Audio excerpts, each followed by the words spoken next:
following is a production of West Virginia Public Broadcasting.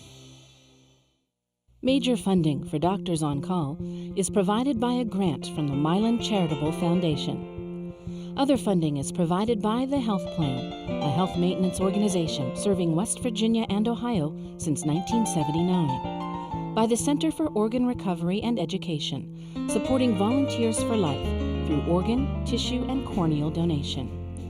By Health South Rehabilitation Hospital, serving your rehabilitation needs in Morgantown and Fairmont. And by the faculty and staff of the Robert C. Byrd Health Sciences Center of West Virginia University.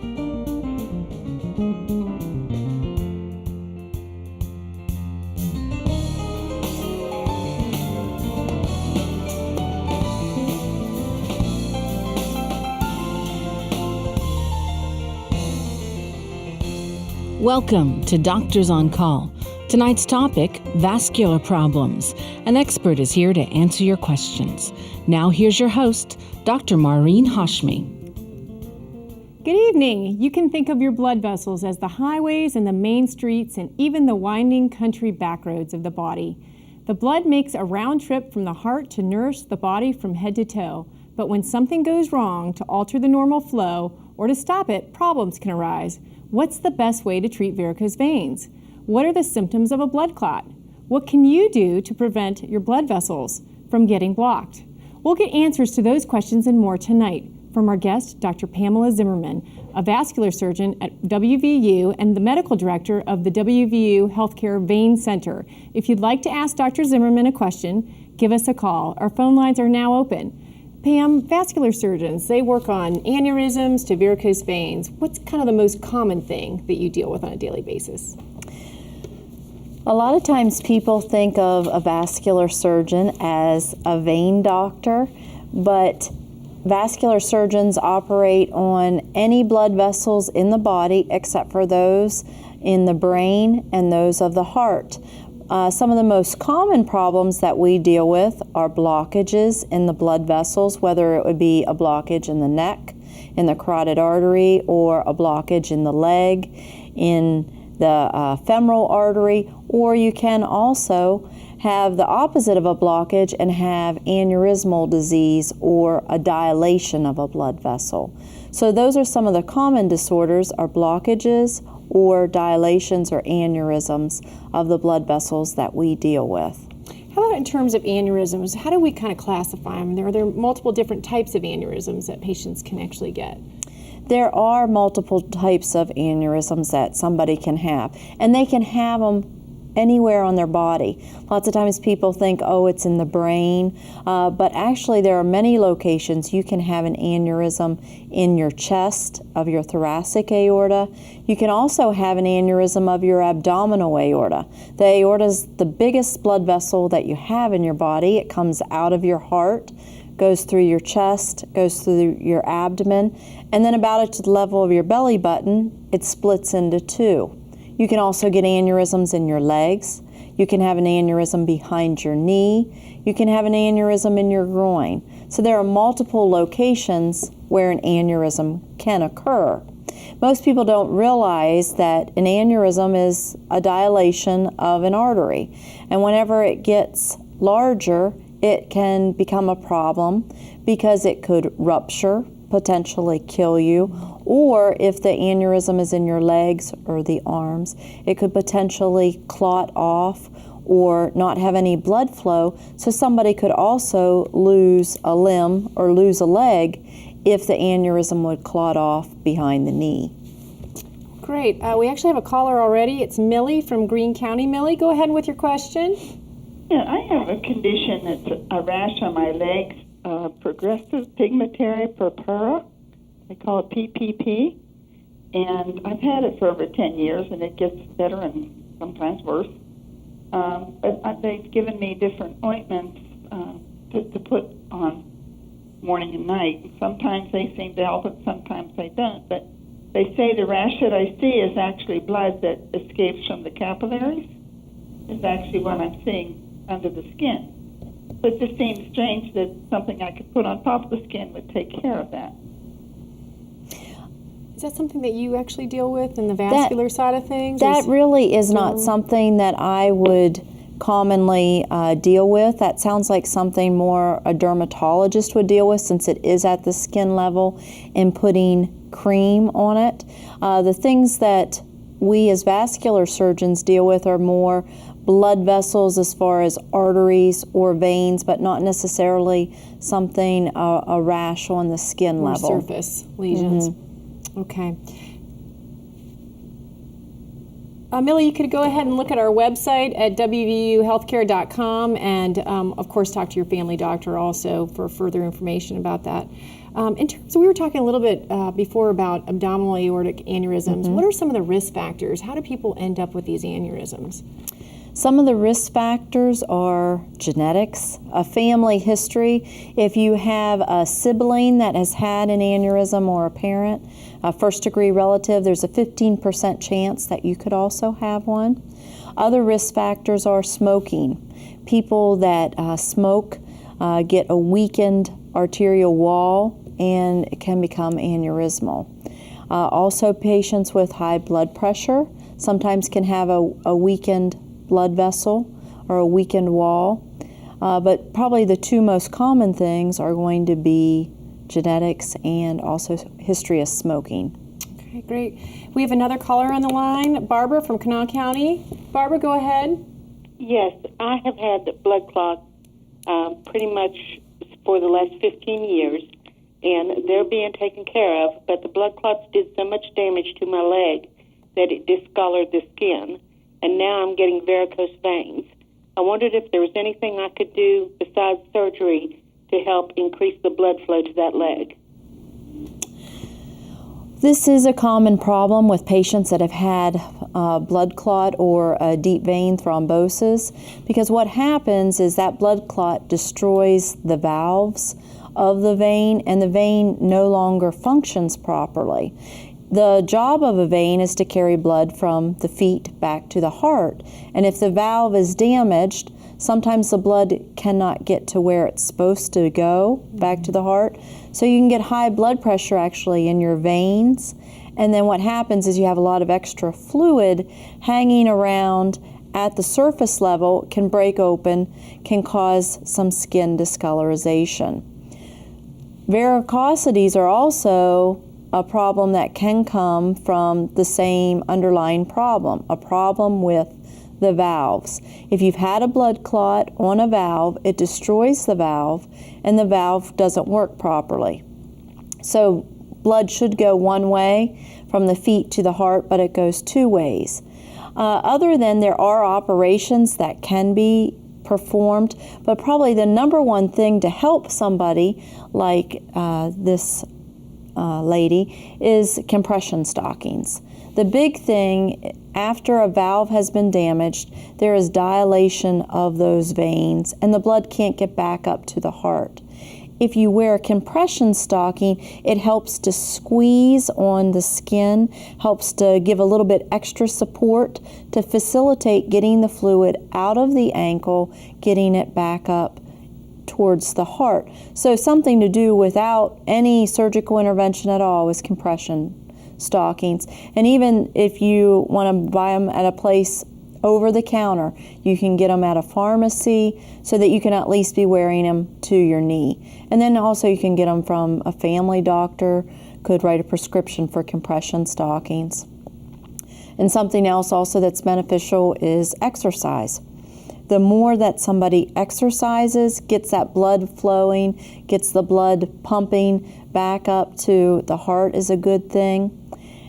And then I guess I also think of patients that have leg swelling and a chronic problem, leg elevation is also something good to do. These are all things that can be done without having to have an operation. Lots of conservative other methods. In terms of varicose veins, which so many people have, what are some of the options and which ones do you decide to treat with different therapies? A lot of patients have varicosities, but it's important to know if the person has any problems or symptoms with them. People can live with varicosities and not have any problems as far as like a problem like leg pain or leg swelling. they don't need to have any treatment for a varicosity if they're asymptomatic. If somebody's having a problem from a varicosity, such as bleeding or clotting, or whenever they hit the vein, they get a clot in the vein, it becomes very painful, that's called thrombophlebitis, and that's a time when it should be treated. If the legs are very swollen and painful, then that's a time that they should also seek treatment. So if the veins are giving them a problem, or if their whole leg is swollen, they should seek somebody to evaluate them to see if there is an underlying problem. The varicosities on the skin are sometimes a sign that there's a problem under the skin in the veins that you cannot see. So it might just not be cosmetic. There may be a bigger underlying problem. Yeah, sometimes people don't like the way their legs look because of the varicosities. Well, that doesn't necessarily need to be treated. That's a cosmetic issue. But it could also be a health problem if the veins under the skin are not working. And one of the ways to detect that is with an ultrasound. It's not something necessarily that you could detect with the naked eye. And so somebody with a patient with bad varicosities, with leg discomfort, leg swelling, they should be further evaluated by a physician. We actually have another caller, Pat from Wood County. Pat, welcome to Doctors on Call. Go ahead with your call. Okay, I developed a couple of blood clots this past spring, and was injecting a Rixtra for them, and after 3 months, I was seen by the physician again and had another ultrasound. Now the blood clots had stopped growing, but the physician seemed surprised that they hadn't disappeared. It was my understanding that the heparin stops the growth of the blood clots, but it takes years for the clots themselves to disappear. Heparin and that's a very good point, and it's a common thought that the heparin is going to make the blood clot disappear. Actually, the function of heparin is just like this person had said. It's to stop the blood clot from moving. What happens is you don't want the blood clot to move, so the heparin makes your blood thin so the blood clot doesn't move, doesn't go to your lungs, causing a pulmonary embolus, which could potentially kill somebody. It does take the body months to disappear. It can take 3 months, 6 months, even up to a year. Somebody could still have a blood clot. And what happens is over time, though, the blood clot stabilizes to the wall of the vein, so then it's less risk of it moving. So you might have evidence of an old blood clot a year down the road, but you don't necessarily need to be on a blood thinner because the clot is old and it has almost like grown into the wall. So it doesn't necessarily mean you have to be on blood thinner for a year, but you might still be able to see evidence on an ultrasound that a blood clot was there. So it's become fibrotic or stabilized. It's stabilized and it's not at risk of moving and going to your lungs. Okay. We have another caller, Audrey from Kanawha County. Audrey, go ahead with your call. Good evening. I want to ask about fibromuscular dysplasia. I have it, and I have had my renal arteries opened with the angioplasty. The right one had to be done again after 4 years. The left one has been 3 years now. My carotid arteries are blocked 60%, and they're waiting until they're 80% blocked before they open them. And I'm wondering if that is a danger, a risk of waiting till they're 80%. She's 77 years old. It sounds like you have a doctor that's taken very good care of you, because it sounds like they're following things closely, which is very important. Fibromuscular dysplasia is very different than atherosclerosis.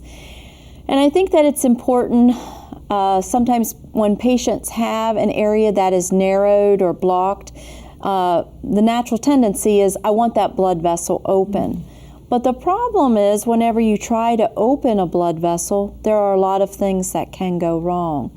So for an area that's narrowed in the carotid artery, that is, this patient is talking about whenever the narrowing is greater than 80%, they want to dilate that area to get that blood vessel open so that it's not narrowed. The problem is there's risk involved with dilating that. And the big risk is there's a risk of stroke. And so what most physicians do is weigh the risk of a complication such as stroke versus what is the possibility of having a problem from a 60% narrowing. Well, most of the time, 60% narrowing of the carotid artery is not something where you would have a lot of complications. Whenever it starts to get greater than 80% narrowed and there's no symptoms, there is a chance that that area could close down, or her doctor might consider opening it up sooner if she would start to have symptoms such as stroke-like symptoms, a mini stroke or a stroke. But if she's not having any symptoms, the procedure of opening that up would be more risk than the benefit. So weighing those risks and benefits, and when it gets to 80% or more, then that's usually the deciding factor for people. And it's important for each individual patient to have the risk and benefits looked at before they have a procedure, because some patients are very healthy. Procedure may not be as risky as maybe someone that has a lot of health problems. Then they might be managed more conservatively before rushing them off to have a procedure. I'm assuming that age plays into this too. The older that we are, the more likely we are to potentially have a complication just from having the procedure itself. That's right. We have another caller, Kathleen from Randolph County. Welcome to Doctors on Call. Go ahead with your question, Kathleen. Oh, okay. I have a condition called chronic venous insufficiency. Is that considered vascular? Yes, it is.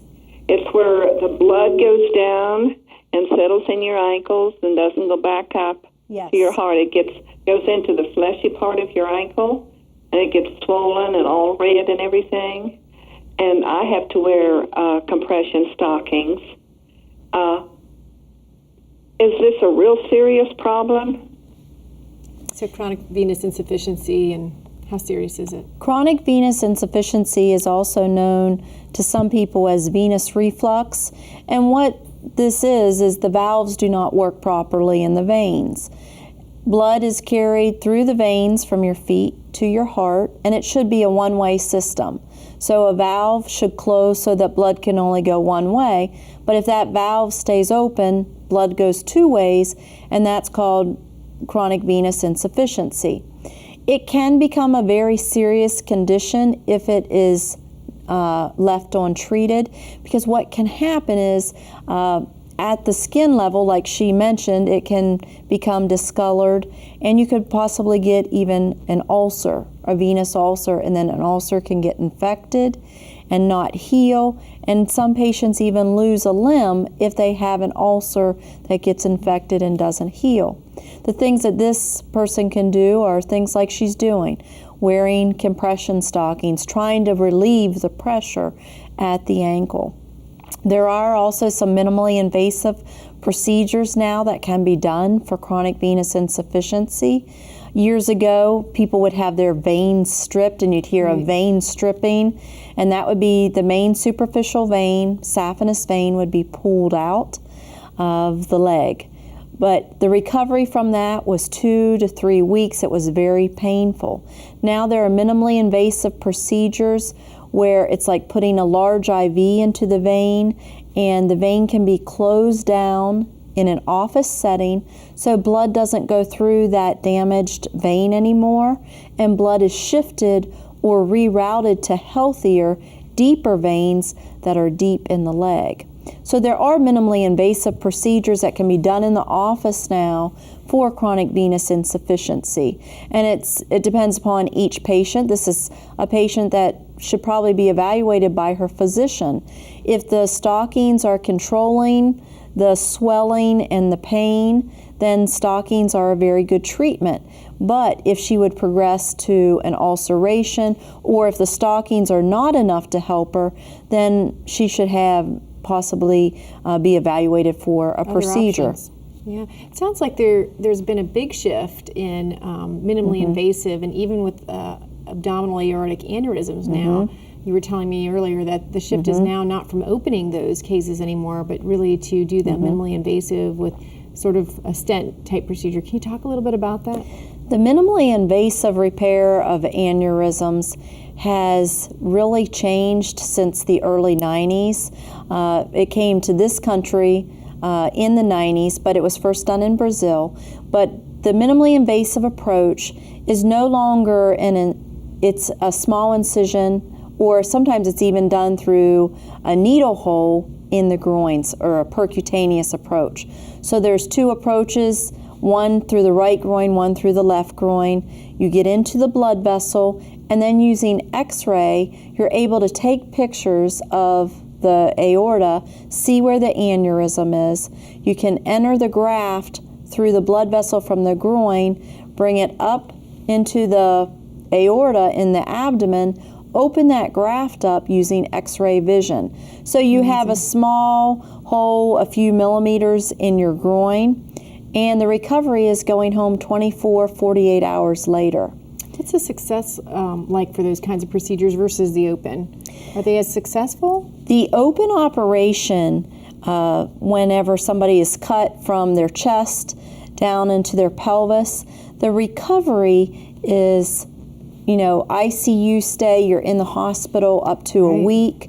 The success is actually very comparable of the two. The big thing is the recovery from a minimally invasive procedure is so much quicker. There's a lot less complications as far as there's less risk of pneumonia, there's less risk of respiratory infections, there's less risk of getting a hospital infection, because you're in and out of the hospital so quickly, you're recovering, you don't have a big incision.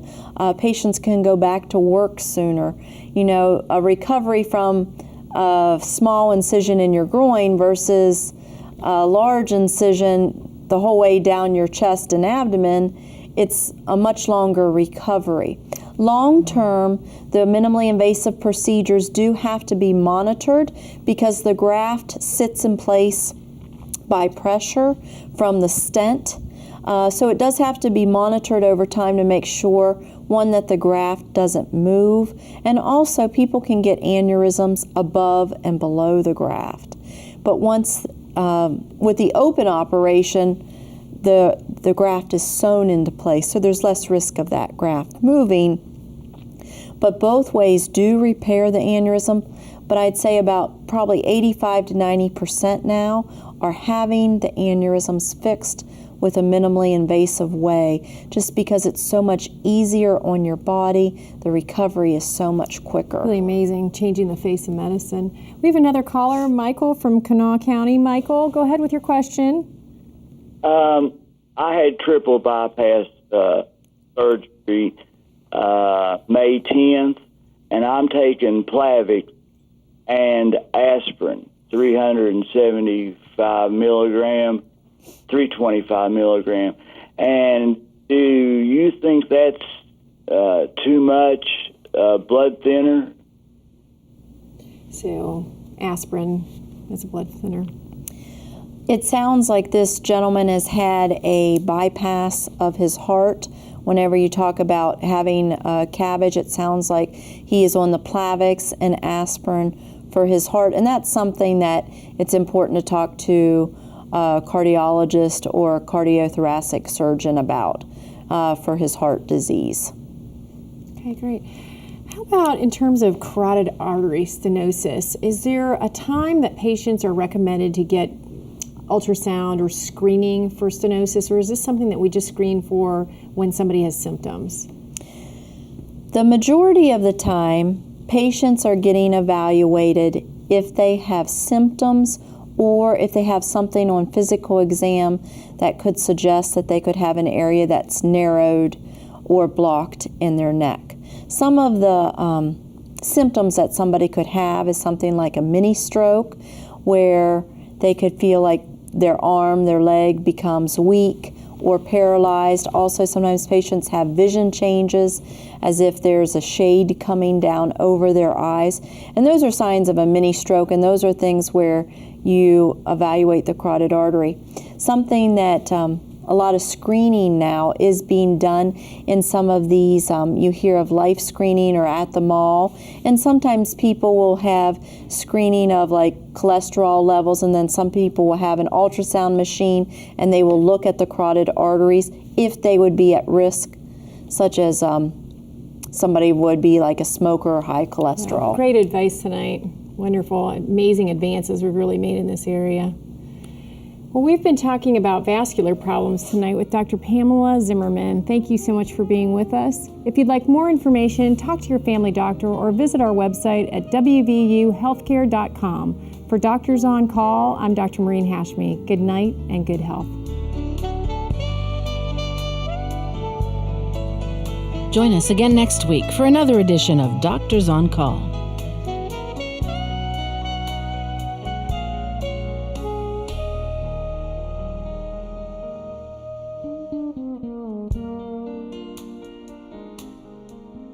Major funding for Doctors on Call is provided by a grant from the Milan Charitable Foundation. Other funding is provided by the Health Plan, a health maintenance organization serving West Virginia and Ohio since 1979. By the Center for Organ Recovery and Education, supporting Volunteers for Life through organ, tissue, and corneal donation. By Health South Rehabilitation Hospital, serving your rehabilitation needs in Morgantown and Fairmont. And by the faculty and staff of the Robert C. Byrd Health Sciences Center of West Virginia University. This has been a production of West Virginia Public Broadcasting.